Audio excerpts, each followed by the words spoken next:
Buenas noches, soy Pachi Valencia, bienvenidos a Desde el Capitolio. Esta noche ponemos nuevamente la mirada sobre Cuba en medio de más incertidumbre y también más presión dentro de la isla. Como sabemos, en los últimos días hemos visto a Cuba que vuelve a ocupar titulares por esta combinación de un escenario bastante utópico, porque estamos viendo apagones prolongados y escasez de alimentos para el pueblo cubano, pero por otro lado, estamos viendo grupos de activistas extranjeros llegando a hoteles 5 estrellas con calles iluminadas, con aire acondicionado. En paralelo, en Washington también se está intensificando este debate sobre cuál va a ser la política de Estados Unidos hacia La Habana. Entonces, ¿qué está pasando realmente dentro de Cuba, más allá de los reportes oficiales? Y lo más importante, ¿qué está sintiendo hoy el pueblo cubano? ¿Qué podría venir en esta relación entre Washington y La Habana? Para hablar de esto, esta noche nos complace presentar a Ninosca Pérez Castellón, una periodista muy conocida, activista también y una de las voces cubanas más importantes en Miami. Ninosca, bienvenida desde el Capitolio, es un gusto tenerla aquí. Gracias, Pachi, es un placer. Ninosca, quiero empezar con una pregunta, digamos, de apertura. Si tuvieras que describir en una sola frase cómo se encuentra Cuba ahora mismo, ¿qué dirías? Caos. Caos total. La situación en Cuba es tan caótica para las personas que es difícil imaginar que te quiten la luz 18 horas, que no tengas agua, que se te echa a perder la poca alimentación que tienes en el refrigerador.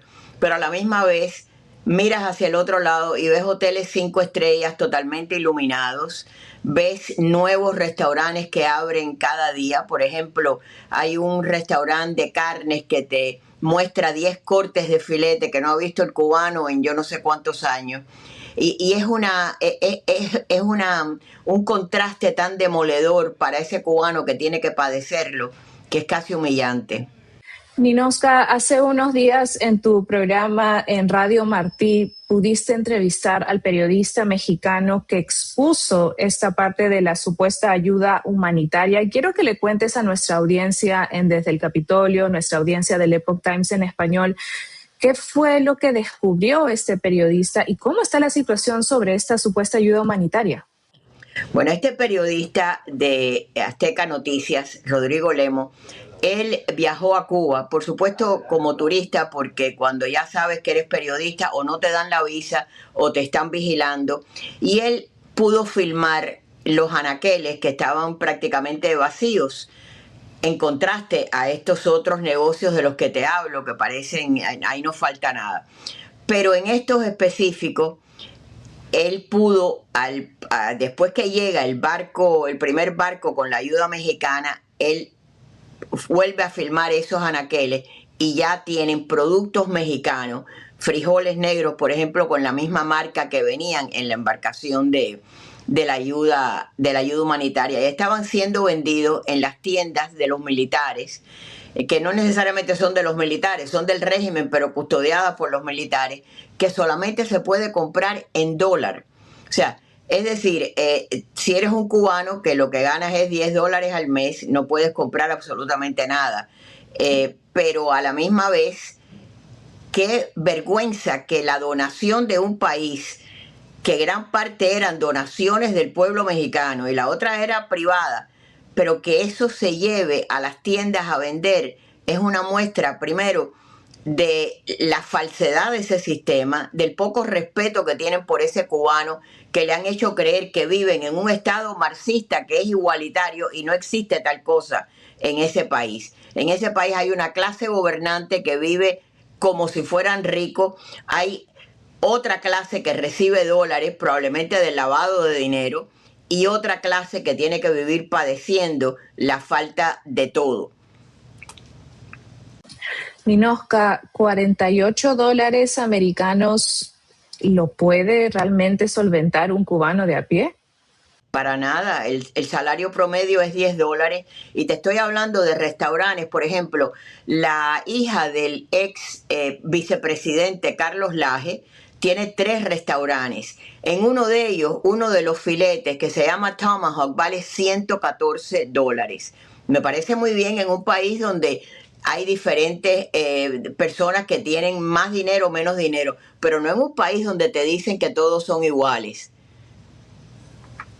Y entonces, ¿cómo se puede explicar esta supuesta ayuda humanitaria mexicana, donde evidentemente el cubano de a pie no va a poder pagar ese tipo de precio para alimentarse? Bueno, el cubano que tiene familiares en el exterior, que le dicen cubanos con fe, la fe es familiares en el exterior, ese cubano, a través de muchos sacrificios de su familia aquí, que muchos de ellos son prácticamente recién llegados y tienen 2 y 3 trabajos, envían algún dinero a sus familiares en la isla. Y así es que pueden sobrevivir algunos, pero esa no es la mayoría del pueblo cubano. Entonces ahora, en medio de este quiebre total en el que está ese país, salen a decir que los exiliados pueden ir a invertir en Cuba. O sea, sería la primera vez en la historia que las víctimas van a salvar a los victimarios. En Venezuela había petróleo, hay petróleo, y ese es un factor que Estados Unidos utilizó. Pero cuando tú estás hablando de un país como Cuba que está en quiebra total, son los dólares de las víctimas los que ellos pretenden que vayan a salvar ahora a los victimarios. Sería el único caso en la historia.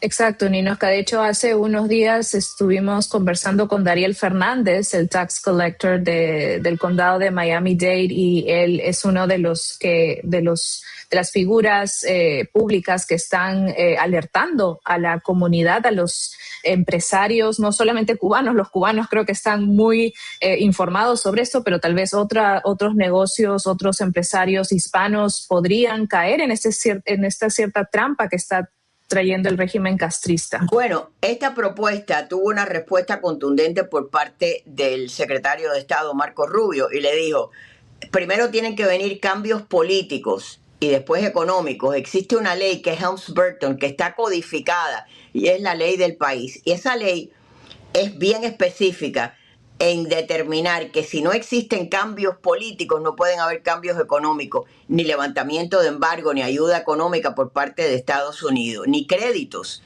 Y eso incluye, por supuesto, liberación de presos políticos, el fin de la represión, la creación de partidos independientes políticos, una prensa libre que pueda tener, si está en el extranjero, que pueda tener buró, no como ahora que ellos le dan la autorización a quienes ellos quieran. Yo una vez, para demostrar lo que era eso, llamé a la sección de intereses de Cuba en Washington y le dije, mire, había un evento que habían invitado a muchos periodistas. Por lo general ellos no invitan a periodistas de Miami, en esa ocasión habían invitado. Y yo le dije, mire, mi visa no ha llegado. Y bueno, cuando le doy el nombre, regresa el primer secretario de la embajada y me dice, mire, a usted nunca le vamos a dar una visa porque usted es una terrorista, usted es una enemiga de la revolución. Yo le dije, mire, primero yo nací en Cuba. Usted no tiene por qué negarme o no una visa. No, a ti nunca te la vamos a dar. Tú eres una enemiga. Bueno, me empezó a insultar. Yo no iba a ir de todos modos, por principio, pero él me empieza a decir todo esto. Y de pronto me dice, además yo sé que me estás grabando. Y le dije, no, no te estoy grabando, estás en vivo en mi programa en Miami, para que el público escuche cómo es que ustedes determinan las visas que ustedes dan. Pero vuelvo y repito, tú no eres quien para quitarme la cubanía mía y mi ciudadanía, porque sencillamente estén en el poder. Pero así es como funcionan, y así han funcionado y así han chantajeado a muchos periodistas con el cuento de que si escribes mal, no te doy la visa. O sea, es un chantaje lo que hacen. Exacto, Ninosca, y hace un rato estuvimos conversando antes de empezar esta entrevista. Me contabas desde hace muchos años cuando lograste escapar de Cuba y llegar a Miami, cómo fueron tus inicios y cómo has visto este cambio en la moralidad cubana. Cuéntanos un poco cómo solía ser antes un exiliado cubano, cómo, digamos, el sentimiento que él tenía, qué es lo que pensaba a comparación de ahora el cubano después de ya más de 60 años. Bueno, cuando yo vine, yo era una niña y mi familia nos tuvimos que ir muy temprano, en el mismo año 59. Fue traumático como para todo niño tener que dejar su país. Yo siempre lo comparo como esa sensación de arrancar a una planta de cuajo. Te tienes que ir con todo, con raíces y todo. Y es un proceso difícil, ¿no? Yo pienso ahora cuando llegaron mis padres que les quitaron todo, que tuvieron que empezar en un país donde no conocían el idioma, empezar en cero, pero esa era la realidad de muchos cubanos, de miles de cubanos que llegaban en las mismas condiciones. El cubano que llegó aquí en esa época era siempre pensando en el regreso a Cuba. Y así fueron pasando los años, ¿no? Pero lo interesante es que esas generaciones de cubanos no se dieron por vencidos, ni tampoco los hijos ni los nietos. Y crecimos con el tema de Cuba. Y yo, por ejemplo, yo miro hoy los representantes en el Congreso, los 3 representantes cubanoamericanos son hijos de cubanos que vinieron exiliados. Lo es el secretario de Estado Marco Rubio. O sea, estas nuevas generaciones todavía consideran a Cuba una prioridad en sus vidas. Es como una asignación, una asignatura que tienen pendiente. Cuando se murió Fidel Castro, yo recuerdo que la calle 8 estaba llena de jóvenes cubanos. Cuando tú les preguntabas, ¿por qué estás aquí? Y decía, porque mi abuelo no vivió para verlo, porque mi padre murió sin poder regresar a Cuba. Y fue bien emocionante porque yo recuerdo esa noche, yo trabajaba en Univisión y nos pasamos 11 horas transmitiendo de nada más que las llamadas de las personas. Y cada uno era una historia, cada uno era una historia de dolor. Y eso, pues, obviamente, habían razones por las cuales políticamente las personas se iban de Cuba. Después fueron viniendo diferentes emigraciones y pasaba lo mismo en muchos sentidos. En los últimos años que se abrió la frontera y ya se convirtió más a lo mejor en un concepto de que me voy de Cuba, pero puedo regresar y como que minimizar la situación. Puede que sí, puede que hay una parte que lo haga, pero hay otra parte que no, hay otra parte que lamenta genuinamente haberse tenido que ir de su país. Para cualquier cubano tú le preguntas, sobre todo a los que los hijos le nacieron aquí, y lo decía Jorge Mascanosa mucho, ese hijo que nació aquí es un accidente de la historia, porque teníamos que haber estado todos en Cuba y nos quitaron el país. Wow, qué poderosa frase, muy, muy poderosa. Y cuando estabas en esos momentos ya empezaba, digamos, un exilio cubano, esta generación, como dices, que vinieron desde muy chicos, que ya tuvieron la oportunidad que sus padres no tuvieron de ser exitosos, de tener esa asignatura pendiente y de cargar casi como una medalla de honor al empezar a manifestarse en contra de la dictadura. Eso es realmente una medalla de honor que te hayan censurado de poder tener una visa, ¿verdad? Bueno, En me esta pusieron hasta en fundación. la lista de terroristas, así que ¿qué te puedo decir? Pero Exacto, fíjate, yo creo que exacto. eso lo resumió, mejor que nadie lo resumió el secretario de Estado Marco Rubio. Cuando él llegó a la presidencia de la Cámara de Representantes de la Florida, todavía no era ni senador federal, y él dijo que él había llegado ahí y dijo, estoy aquí porque mis padres dejaron de soñar su sueño para que yo soñara el mío. Y esa es una frase que lo resume todo. Aquí los cubanos empezaron a trabajar 2 y 3 trabajos para mandarnos a buenos colegios, para que sus hijos pudieran salir adelante. Y fueron momentos que no fueron fáciles. Yo recuerdo que yo estaba en una escuela de monjas irlandesas y esas monjas, yo decía, ¿cómo pueden entender todas estas niñas traumatizadas? La que no la habían fusilado un padre, lo tenía preso, la que no, la familia se había quedado atrás y había venido por el PAN, el proyecto Pedro Pan, donde salieron tantos niños sin los padres. En una casa vivían 20 personas.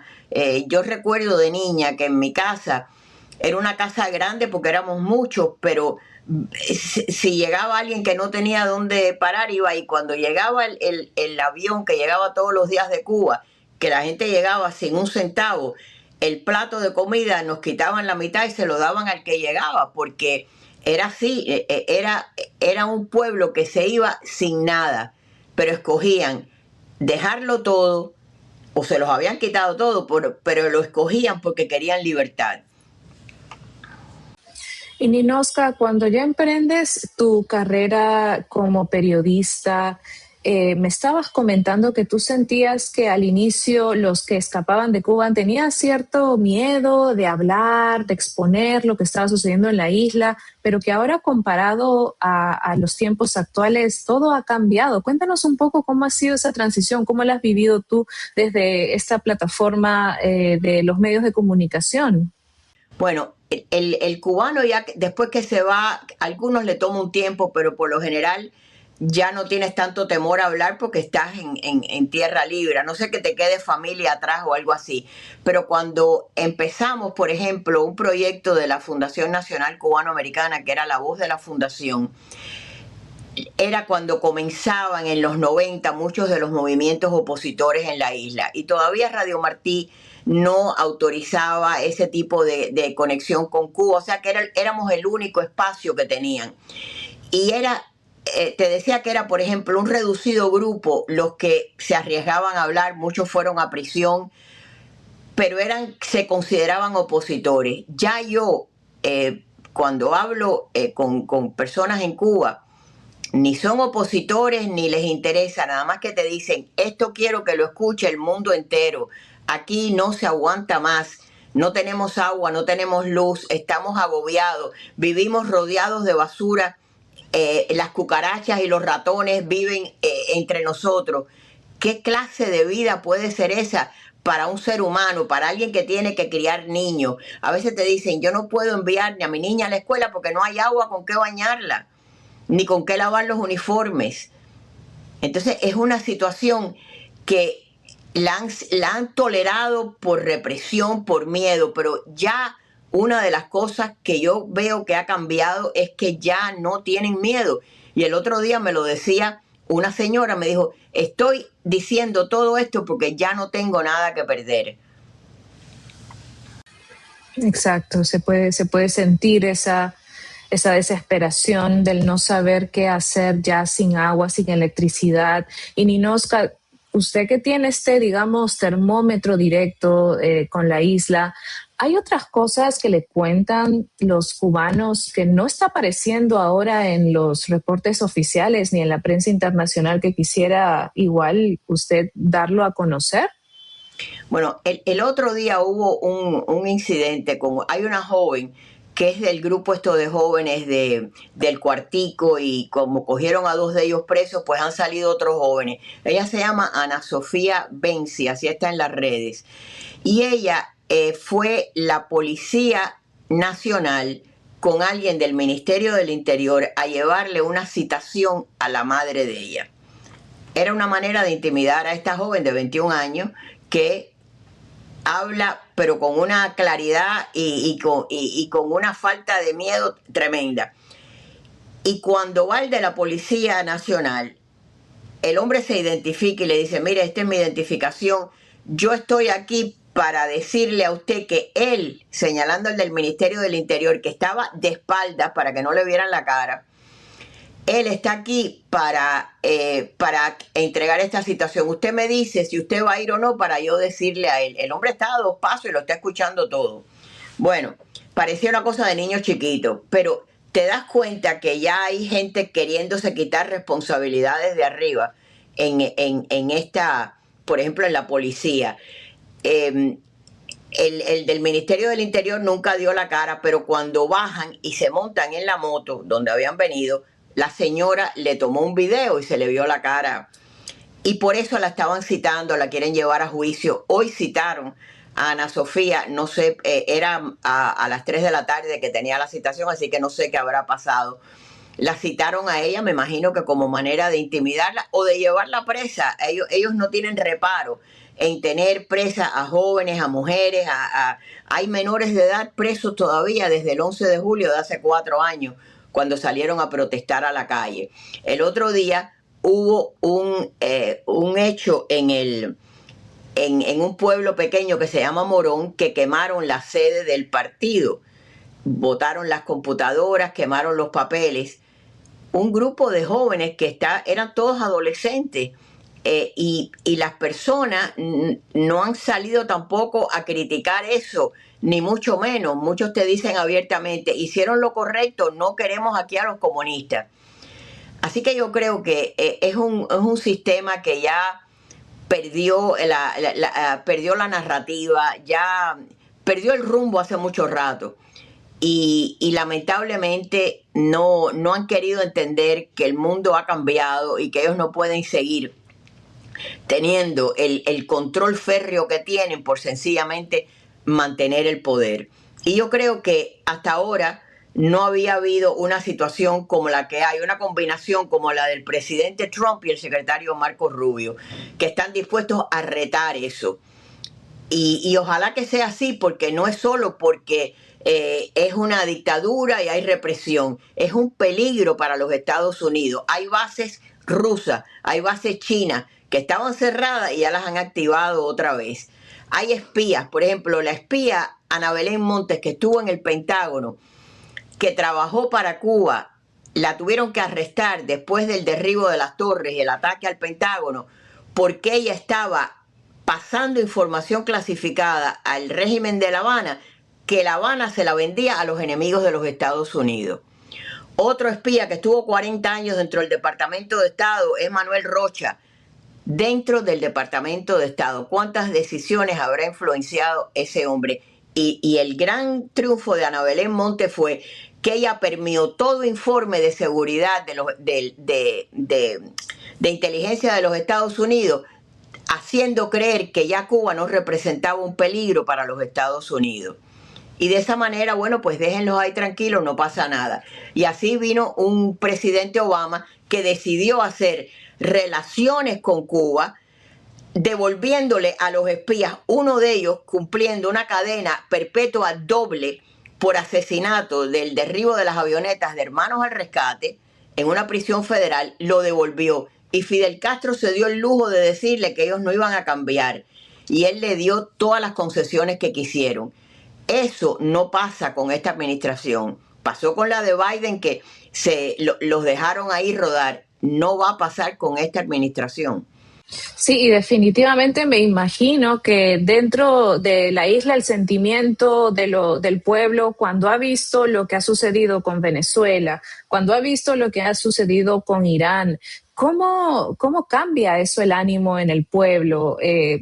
¿Hay más miedo, hay más resignación o hay más esperanza? No, te preguntan a cuál de los comunistas aquí es el que van a venir a buscar, como se llevaron a Maduro. Pero lo interesante de esto es que cuando tú ves una situación como esta, ¿no? Donde 32 cubanos murieron defendiendo a Maduro, cosa que ellos habían negado, porque eso lo había negado el viceministro de Exteriores, el ministro de Exteriores, la Giovanna Tablada, que es la encargada de las relaciones con Estados Unidos, descaradamente ante la prensa habían negado esto, y de pronto aparecen 32 muertos defendiendo a un narcotraficante como Nicolás Maduro, que se lo llevaron preso precisamente por ese tipo de crimen. Y Ninoska, ahora que hablamos de la dictadura cubana, ¿cómo analizas tú la situación? Porque se ven diferentes narrativas. Vemos a Trump diciendo, bueno, vamos a tomar a Cuba por la fuerza o de manera amistosa. Y ves luego a la dictadura cubana diciendo que ellos no van a permitir ningún tipo de intervención. Vemos a un Miguel Díaz-Canel bastante empoderado, envalentonado, diciendo eso. Entonces, ¿cómo se puede eso explicar para los no cubanos que vemos estas noticias y estos titulares? Bueno, yo realmente no tengo idea de lo que hará el presidente Trump, pero lo que sí te digo es que Maduro decía lo mismo la noche antes de que se lo llevaran. Estaba bailando y estaba diciéndole a Trump, ven a buscarme, cobarde. Y Trump le hizo caso. A mí me da mucha risa cuando Marco Rubio dice, ¿qué parte no entienden de que este presidente hace lo que dice. Y eso fue lo que pasó, así estaba Nicolás Maduro, le dieron la oportunidad en varias ocasiones. Este tipo de conversación con el régimen de Cuba, yo creo que lamentablemente se ha distorsionado a través de una prensa liberal que constantemente ha escrito artículos con fuentes anónimas. Nunca sabes quién es, puede ser inventado, yo no tengo por qué creerlo. Pero yo sí te digo que esas historias de que le van a dejar a los Castro todas las industrias, le van a levantar sanciones, nada de eso, yo creo que está dispuesto esta administración a que pase. De nuevo, cuando ellos dijeron que estaban dispuestos a que habían estado hablando y que ellos hicieron la oferta de que fueran a invertir, desde el momento que el secretario de Estado salió a decir que eso no era suficiente, que no podían haber cambios económicos sin cambios políticos, ya el tono cambió. Ahora están diciendo que se van a enfrentar a los Estados Unidos, que se van yo no sé cómo, porque las imágenes que hemos visto de todos estos preparativos son tan ridículas, y el que nada más que ha visto no tiene ni que tener explicación. Cuando tú ves el tamaño de uno de los barcos, de los muchos que estaban frente a Venezuela cuando pasó lo de Maduro, cuando tú ves que fue una operación quirúrgica tan espectacular que fueron y lo sacaron y duró minutos, ¿qué tienes tú? Y los 32 que estaban ahí cubanos no dispararon ni un tiro. Entonces, ¿a qué? El que entiende el poderío americano sabe que esto es un chiste. ¿Hay algunas señales que tú puedas ver, Ninosca, de que la dictadura castrista ya se está sintiendo cada vez más amenazada? Bueno, el simple hecho de que están en quiebra es suficiente, ¿no? El tema del petróleo, que ahora es todo un gran drama de que si Trump puso un bloqueo en el petróleo, vamos a estar muy claros, el petróleo que le mandaba a Venezuela como pago por esa protección que tenía de militares cubanos, y el petróleo que le mandaba a México, que no era de la presidenta, era del pueblo mexicano, estaba parte de ese petróleo siendo vendido a mercados asiáticos. Entonces, los apagones no empezaron ayer en Cuba, llevan años, pero en los últimos años, cuando ellos no han arreglado las termoeléctricas, a pesar de que Japón les dio dinero, Rusia les dio dinero, y ellos escogieron fabricar hoteles, la situación es crítica. Primero, no hay turismo, no queda una industria que funcione en Cuba, acabaron con el azúcar, el tabaco ya no tiene la calidad que tuvo en una ocasión, no producen, entonces no producen, no pagan, son un estado paria y así no puede funcionar nadie. Ahora pueden ir y te pueden llevar donaciones y ayuda, pero ningún país puede vivir de las donaciones. Y todos estos comunistas de champán que desembarcaron en La Habana este fin de semana son de grupos pagados para todo esto. El mes que viene se pierde una ballena en el Océano Índico y se van todos y se les olvida Cuba y van a rescatar la ballena, porque se nutren de eso y Cuba les da lo mismo. Han llegado allí para tirarle galletitas a unos niños cubanos para que les bailaran. ¿Quieres cosa más humillante y más denigrante? Que lleguen ahí extranjeros a tu país para que los niños bailen y les tiren galletitas. Sí, imágenes realmente bastante lamentables de ver en medio de tanto sufrimiento. Y estabas mencionando hace un momento los estallidos del 11 de julio, hace unos años. ¿Crees que el castrismo todavía tenga capacidad de contener una manifestación social de esa magnitud como lo que sucedió en el 11 de julio? ¿Crees que el pueblo estaría cada vez más propenso a hacer algo así?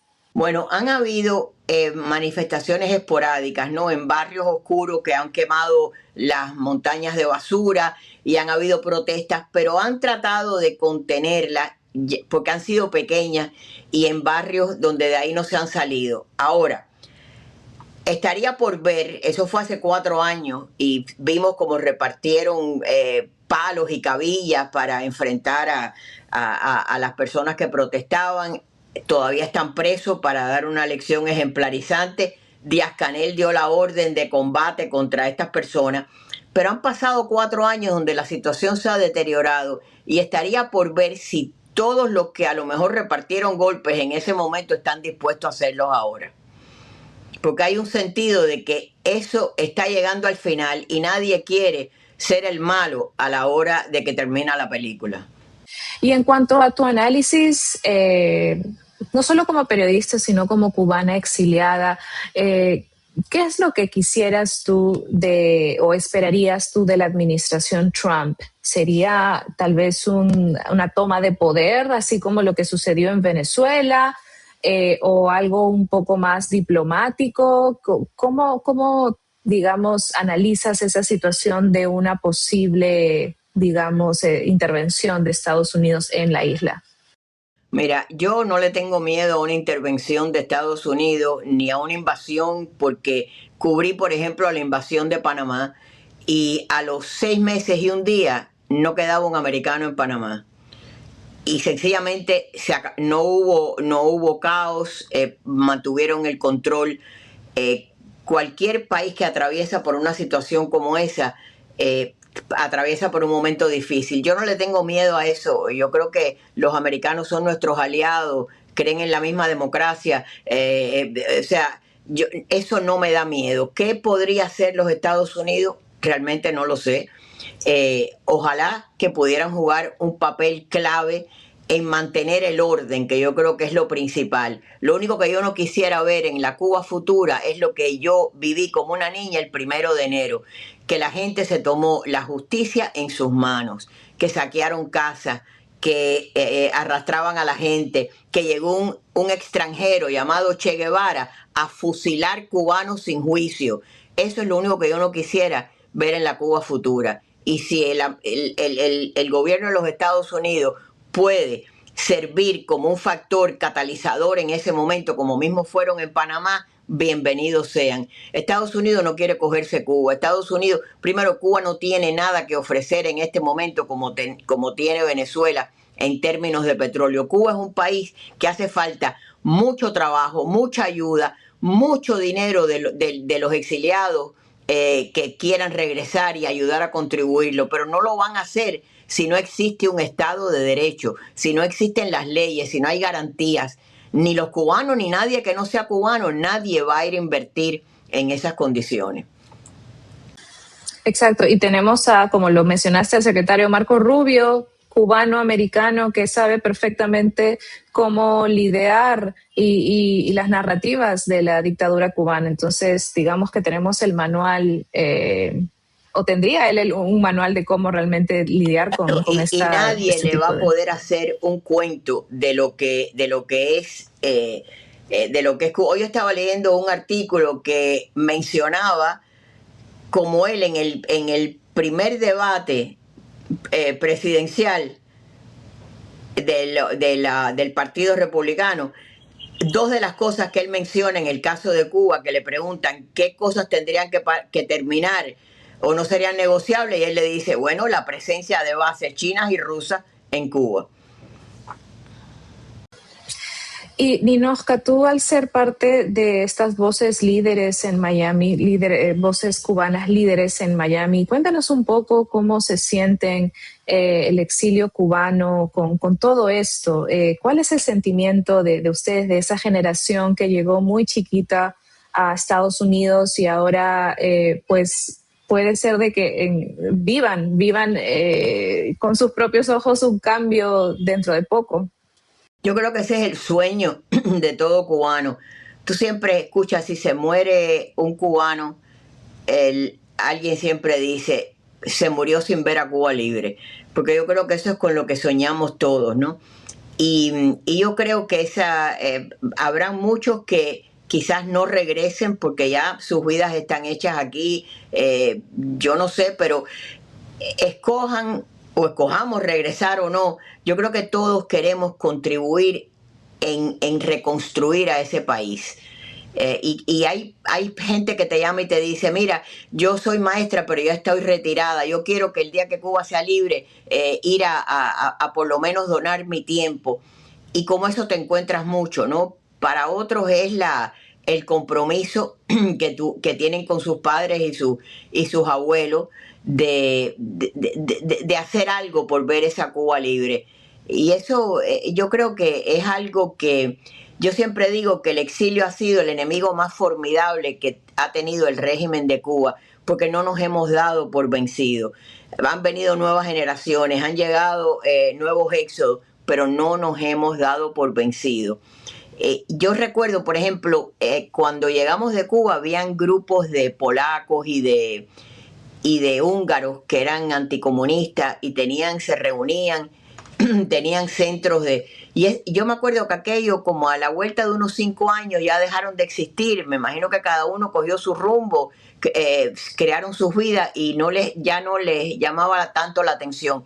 El cubano no. El cubano nunca ha dejado de alzar su voz, nunca ha dejado de protestar, nunca ha dejado de hacer lo que crea que tiene que hacer en un momento, ya sea si hemos tenido que ir a Washington y ayudar a formular leyes para mantener la presión y las sanciones en ese régimen, como si es ayudar a la oposición, como si es mantener viva la causa de Cuba a diario, como hacemos en los medios hispanos aquí.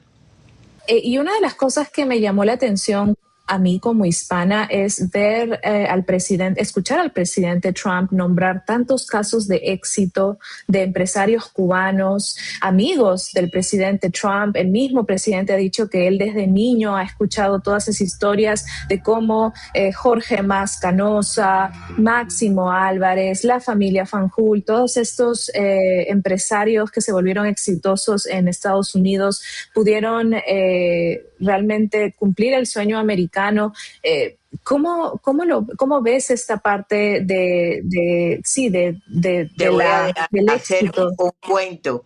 Cuando en el año 99 Donald Trump escribió un artículo creo que fue el Wall Street Journal, también lo sacó el Herald, decía, ¿por qué yo no invertiría en Cuba? Y aquel artículo, cuando aquello se comentaba que si a lo mejor él se postularía en aquella ocasión, y el artículo aquel decía que sus amigos en la industria de los hoteles y los casinos le habían dicho que invirtiera en la magia de su nombre para llevarlo a los hoteles a Cuba. Y estas eran las razones por qué él no lo hacía, ¿no? Las mejores del mundo, porque un país donde se violan los derechos humanos, porque los trabajadores que no son adecuadamente compensados. Y en aquel momento yo era parte de la junta directiva de la Fundación Nacional Cubano-Americana junto con Jorge Mas. Ya se había muerto el padre, que fue el fundador, y invitamos a Donald Trump a venir a Miami. Vino Donald Trump, aquel Donald Trump que era un personaje que salía lo mismo en una película, que era conocido por los hoteles o los casinos, y vino a Miami. Y se reunieron como 2,000 cubanos en el lugar donde hicimos aquel encuentro. Y Donald Trump termina aquel discurso diciendo, Cuba va a ser libre. Yo voy a estar aquí con ustedes para celebrarlo. No sé si como el mejor urbanizador del país o el mejor presidente que Estados Unidos haya tenido, pero yo voy a estar con ustedes celebrando. Así que mira qué palabras más proféticas si se dan las que dijo el presidente en aquel momento. Y salió ese extracto en redes sociales hace unas semanas. Sí, recuerdo haber visto. Fue en el año 99. Después de eso, 99. Pues tuve la oportunidad de entrevistarlo en varias ocasiones, ya en su primer término. Y cuando yo me fui de Univisión, que vine para La Poderosa, me acuerdo que le pedí si me mandaba un mensaje porque me estaba cambiando, y me envió uno de los mensajes más hermosos que te puedas imaginar, porque es así de generoso con las personas, ¿no? Y de verdad que yo creo que es un hombre extraordinario, es el hombre que este país necesitaba. Si no llegaba un presidente como Donald Trump, este país, con todo lo woke, con todo el liberalismo, con una frontera abierta, con negociaciones con Cuba y regalándole dinero a los iraníes, se hubiera ido ya por el tragante. Ninosca, con toda esta experiencia de vida que tienes, el poder haber experimentado el inicio del exilio cubano, tener cercanía con empresarios cubanos exitosos en Miami, ser parte de esta de este grupo de líderes cubanos que en verdad son las voces más escuchadas en el exilio. Con todo esto, ¿qué le dirías hoy al cubano que está dentro de la isla, que todavía sienten que nadie los está escuchando o que no pasa nada? Ajá. Cuando en el año 94 hubo un éxodo de cubanos en Guantánamo, llegaron 34.000 cubanos, un éxodo masivo que autorizó el régimen, por supuesto. Y aquellos cubanos, cuando llegaron a Guantánamo, había una grabación de la secretaria de Estado entonces, Janet Reno, que decía: regresen a Cuba porque nunca van a poder entrar a los Estados Unidos. Bueno, cuando me tocó mi turno, porque no podían ir todos los periodistas cuando querían, era bien controlado, Jorge Mas Canosa me dijo, el padre, me dijo: tú le dices a esos cubanos, a todo el que te encuentre, que no regresen a Cuba, que yo les doy mi palabra que de ahí ellos salen. Y así fue, la fundación logró sacarlos de ahí. No solo sacarlos para que fueran una carga para Estados Unidos, a través de donaciones de la comunidad pudieron tener seguro médico, muchos salían ya con trabajo y no fue una carga para los Estados Unidos. Y eso es el orgullo que a uno le da, el poder no solo ayudar a su comunidad, pero también como parte de este país, que tampoco esto sea una carga. Por eso es que cuando ya viene una frontera descontrolada, es distinto. Pero el mensaje es el mismo a los cubanos en este momento. El final está cerca, el futuro ya llegó. Lo que pasa es que todo toma tiempo, todo es un gran sacrificio, pero ese futuro hay que empezar a pensarlo, ese futuro hay que agarrarlo y no dejar que se les vaya de las manos, porque no necesariamente vamos a tener la misma oportunidad con otra administración. Mira lo que pasó con Obama, que hizo relaciones y no pasó nada, al contrario, hubo más represión. Entonces, este es un momento clave, hay que soñarlo, mi abuelo cuando llegamos de Cuba, después que perdimos todo, siempre nos decía: atrévanse a soñar. Yo creo que así uno logra las cosas. Aquí hubo un cubano que llegó a ser uno de los principales cubanos en la compañía AT&T, y ellos eran pobres, llegaron de refugiados, vivían en Hialeah, y él dice que él le dijo a la maestra que él quería ser un ingeniero, y la maestra le dijo: mejor es que busques una profesión porque tú ni tienes dinero, ni van a poder mandarte a la universidad, ni tú hablas bien el idioma. Y cuando él llegó a la casa se lo dijo a la abuela, él era un niño, y la abuela regresó a la escuela y le dijo: no se atreva jamás a romperle los sueños a mi nieto, porque mi nieto va a llegar a lo que él quiere en este país. Y así fue. Yo creo que hay que atreverse a soñar, y yo creo que ese ha sido el gran éxito de los cubanos aquí. Exacto, y es como que si ya lo tuvieran en el ADN, esta parte de luchar por la libertad, de luchar por los sueños, de no dejarse vencer. Es algo muy hispano, pero particularmente por todo lo que ha sucedido en Cuba, pues se nota en el exilio cubano que hay mucha fuerza, hay mucha valentía, hay mucha esperanza y muchos casos de éxito que se ven. El director del Inter Miami, que sea Jorge Mas hijo, y todos estos... Pero Jorge Mas hijo se lo dieron todo. Su padre llegó y trabajó de lechero. El embajador actual de Estados Unidos en España, Benjamín León, que tiene uno de los centros médicos más grandes y el mejor ejemplo que hay en el país para medicina geriátrica, ese hombre llegó aquí y trabajó igual, fregando platos, cogiendo ponche, y crearon grandes industrias. El obstáculo no debe ser un problema, al contrario, te debe de fortalecer, porque vives en un país que no es el tuyo, vives lleno de, muchas veces, de temores, de inseguridades, y todo eso hay que vencerlo para poder salir adelante.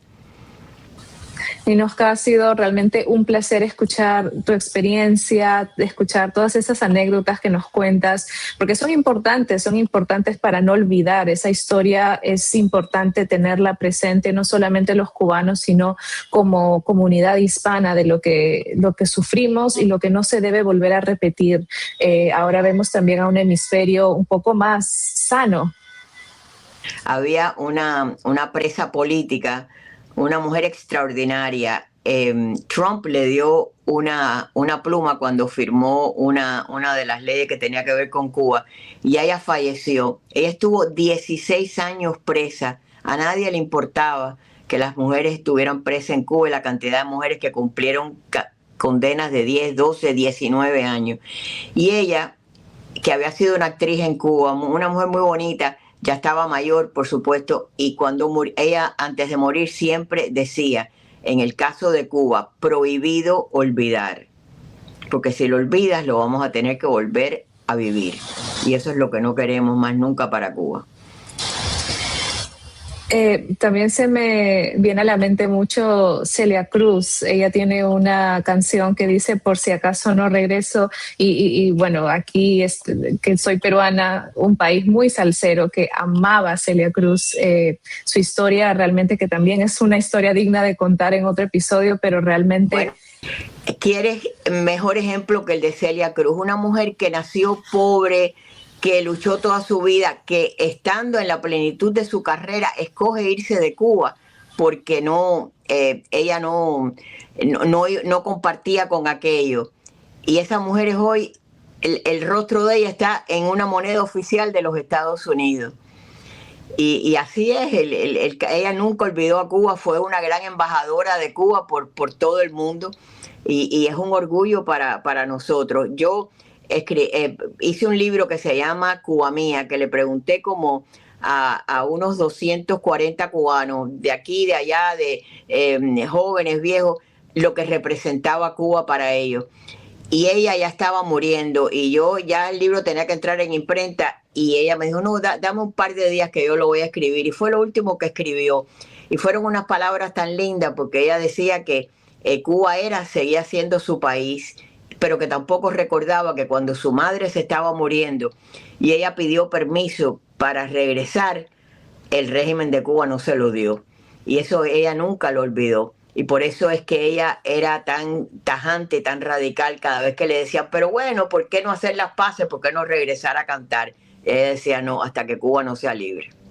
Exacto, Ninosca, muchas gracias por darnos toda esta, pues, abrirnos las puertas de todo lo que has experimentado, todo lo que has vivido en estos años, toda también el conocimiento que tienes sobre esto para los no cubanos como nosotros, que estamos igual pendientes de todo lo que está pasando aquí, pues nos da una perspectiva mucho más humana de lo que sucede y del pensamiento cubano detrás de todo esto, y en especial lo más importante es poder darle las voces a los que no pueden hablar todavía, o los que todo lo que realmente el pueblo está sufriendo desde la isla y que no se reporta de manera verdadera.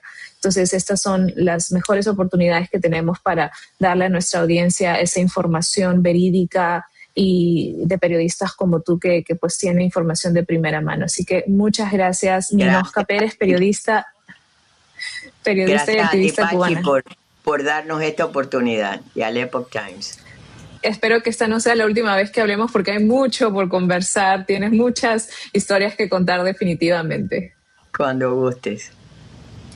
Y gracias a ustedes también por acompañarnos en este episodio. Déjenos sus comentarios debajo. Y Cuba sigue siendo definitivamente un tema central, no solo para el exilio, sino también para la política exterior de Estados Unidos, para esta estabilidad regional y sobre todo para millones de cubanos que siguen viviendo entre la escasez, entre la represión y también la incertidumbre. Así que aquí Desde el Capitolio vamos a seguir de cerca lo que ocurre en la isla, lo que se decide en Washington y cómo esto va a impactar a nuestra comunidad hispana. Recuerde seguir a Desde el Capitolio en todas nuestras redes sociales, darle me gusta a este video, dejar sus opiniones debajo, y si aún no se ha suscrito a este canal, hágalo ahora y no olvide activar las notificaciones para estar siempre informado sobre lo que sucede en Washington y cómo afecta a nuestra comunidad hispana. Yo soy Pachi Valencia y nos vemos mañana con más información en Desde el Capitolio. Buenas noches.